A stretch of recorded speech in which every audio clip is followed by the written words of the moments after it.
Sudan کے ایک شخص نے ایک مضمون لکھا ہے۔ اس میں اس نے اپنے ساتھ پیش آنے والے 2 دلچسپ واقعات بیان کیے ہیں۔ پہلا واقعہ، مجھے آئرلینڈ میں میڈیکل کا امتحان دینا تھا۔ امتحان فیس $309 تھی۔ میرے پاس کھلی رقم نہیں تھی، اس لیے میں نے $310 ادا کر دیے۔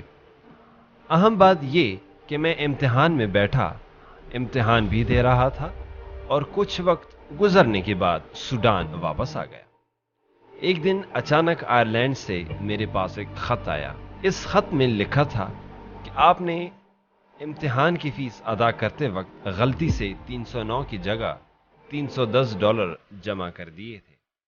$1 کا چیک آپ کو بھیجا جا رہا ہے کیونکہ ہم اپنے حق سے زیادہ نہیں لیتے۔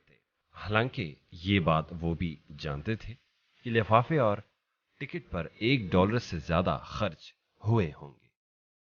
دوسرا واقعہ، میں کالج اور اپنی رہائش کے درمیان جس راستے سے میں گزرتا تھا، اس راستے میں ایک عورت کی دکان تھی جس سے میں 18 پینس میں کاکاؤ کا ایک ڈبہ خریدتا تھا۔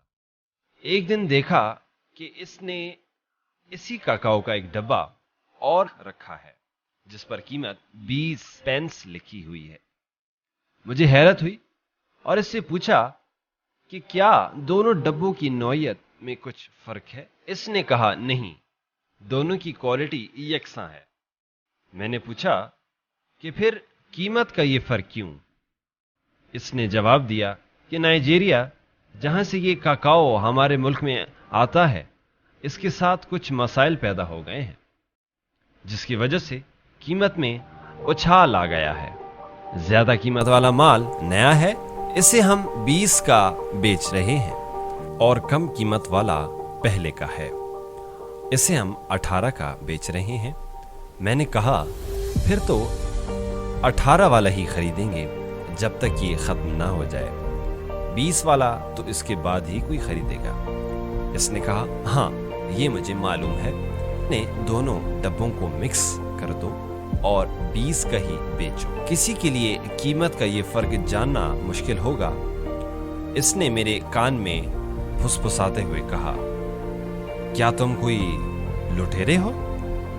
مجھے اس کا یہ جواب عجیب لگا اور میں آگے بڑھ گیا، لیکن یہ سوال آج بھی میرے کانوں میں گونج رہا ہے، کیا میں کوئی لٹیرا ہوں؟ یہ کون سا اخلاق ہے؟ دراصل یہ ہمارا اخلاق ہونا چاہیے تھا، یہ ہمارے دین کا اخلاق ہے، یہ وہ اخلاق ہے جو ہمارے نبی کریم صلی اللہ علیہ وآلہ وسلم نے ہمیں سکھایا تھا۔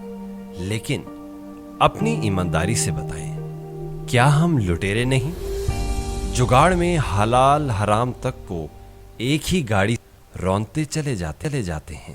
سٹیزن نیوز، سوچ مستقبل کی۔